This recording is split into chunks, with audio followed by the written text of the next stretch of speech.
I've got my wise guys around the panel here. Stephen Moore, chief economist at the Heritage Foundation, also the author of a new book titled The Wealth of States. New York Times economic writer Annie Lowrey, and Mark Zandi, chief economist for Moody's Analytics. Thanks, all. Thank you.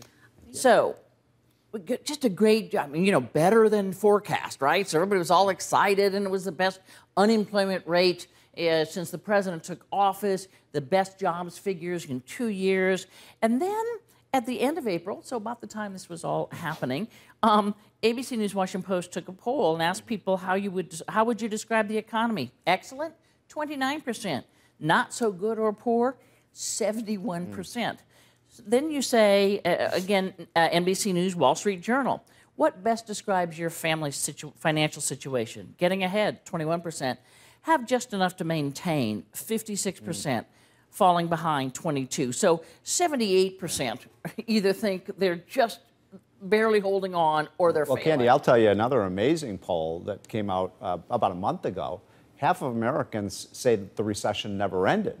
And what that means is they just aren't feeling the effects of this recovery. Look, we got a good jobs report this week. You know, we're all breathing a sigh of relief over that. But let's not forget, we also got a really god-awful GDP report for the first quarter, you know, very, very low growth. Gross domestic product, which was 0.1%, you know, right? Yeah, look, that was backward looking, and I think things are looking up, but we're still way too slow to get the kind of wage growth that Americans want.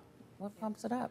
I mean, well, the unemployment rate is still really high. The more that you see it come down, the more that's actually going to help with wages, because employers might start feeling a little bit of pressure to start increasing incomes. I think it's absolutely true. Your average family has actually seen wage declines through the recovery. That hasn't changed yet. Maybe it will, hopefully soon, because I do think there's some pretty good evidence that growth is picking up. But it remains that even if the trends are good, the state of the economy is still not great by any means. Still really high unemployment, still fairly slow growth. Yeah, but we had a big hole to dig ourselves out of, right? I mean, the peak unemployment rate was 10%, and here we are now at 6.3.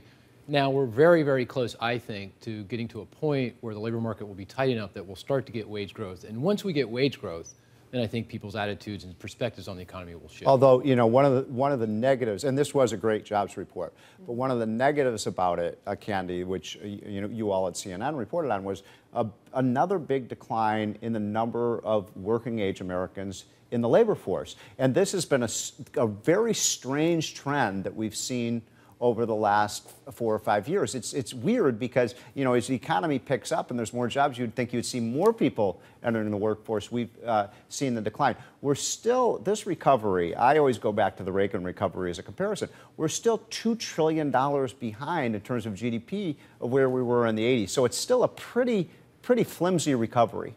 And you heard the president, the soundbite we played coming in. Well, what we really need is an increase in the minimum wage. Would that help?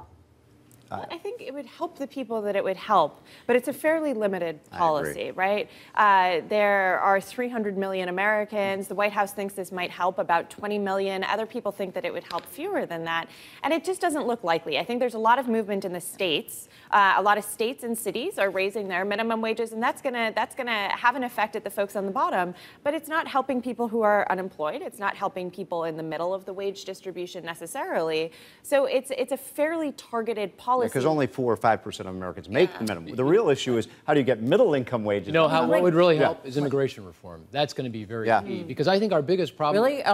Unanimous yeses? It goes right to labor. It could have a big effect. Exactly what Stephen was talking about. I mean, I'll tell you, my view, 5 years from now, our problem isn't going to be unemployment. It's going to be a lack of qualified, skilled labor. And the only way to address that in a reasonable way is immigration reform. We need more skilled and educated workers. You know, there was a big story this week. The American economy, 2 stories about 2 companies. One was what happened to Toyota. I don't know if you know, Toyota moved out of California. Where'd they move to? To Texas. There's a real recovery going on in a lot of these southern states. Like, I mean, Texas is actually booming. Rick Perry's running around the country saying we should make America more like Texas. The other interesting story is what happened to Pfizer. I don't know if you followed this one, but Pfizer is now an iconic American company saying they may move to Europe to be their headquarters. What's going on there?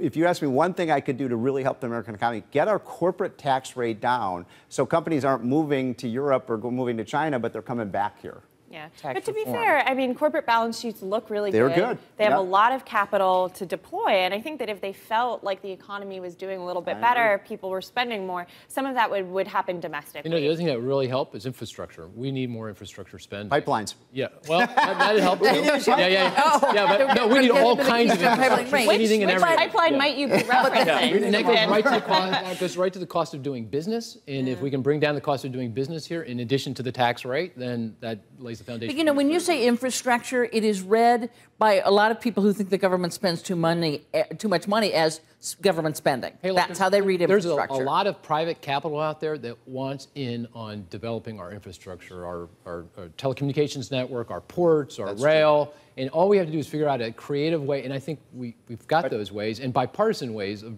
marrying private capital with some government support, and we'll be off and running. Candy, you cannot talk about this American economy and what's happened in the last 5 years without talking about the energy revolution. It is, if you took out the energy boom that we've seen in oil and gas development over the last 5 years, there would be no recovery at all. Virtually, the oil and gas industry has been carrying the American economy on its back.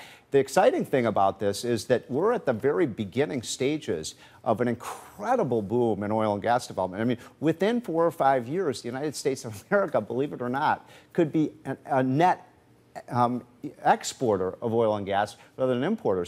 So much of the growth in the economy is really in these states like North Dakota and Texas and Oklahoma, and you just can't talk about the economy without talking about that. Can I make a broader point? Quick one. You know, a year ago, if we were sitting here, we'd be talking about deficits and debt and the political vitriol and the gridlock and the government shutdown. Here we are talking about immigration reform, infrastructure, corporate tax reform, energy revolution. Yep. The whole conversation has changed, and I think that is a reflection of the state of the economy. We are now thinking about growth. Right. Let me, as a final question, I've got less than a minute. So when George H.W. Bush ran for re-election, when people look backwards at his loss, they saw the economic recovery coming in June, but it was not enough to save him in November. Right now, the American people have zero confidence in this economy. How long might it take to turn that around? Is there any hope that for Democrats looking for a much better economy, that by November it'll look good enough to change their fortunes? I think that actually the Democrats are going to be helped a lot more by the current state of the economy than people quite realize. The trends have been pretty good. They've been pretty stable. Now we got that really wonky Q1 GDP number, but I think that might get revised away or caught up. And I think that they'll be very buoyed by the fact that there's just been pretty consistent growth. Trajectory. Yeah. They can sell trajectory. Here's an intrepid forecast for you. Election Day 2016, that's November 4th, 2016. I can give you time of day, 2 p.m. Eastern, we'll be back at full employment. Yeah, I think it's going to be too slow for the Democrats in November. It's still, look, 1 month's jobs growth does not make a recovery. I remember when we were talking about the summer recovery 4 years ago. What happened to that? Listen, thank you so much. Stephen Moore, Mark Zandi, Andy Lowry. We'll have you back in 2016 and hold him to his word.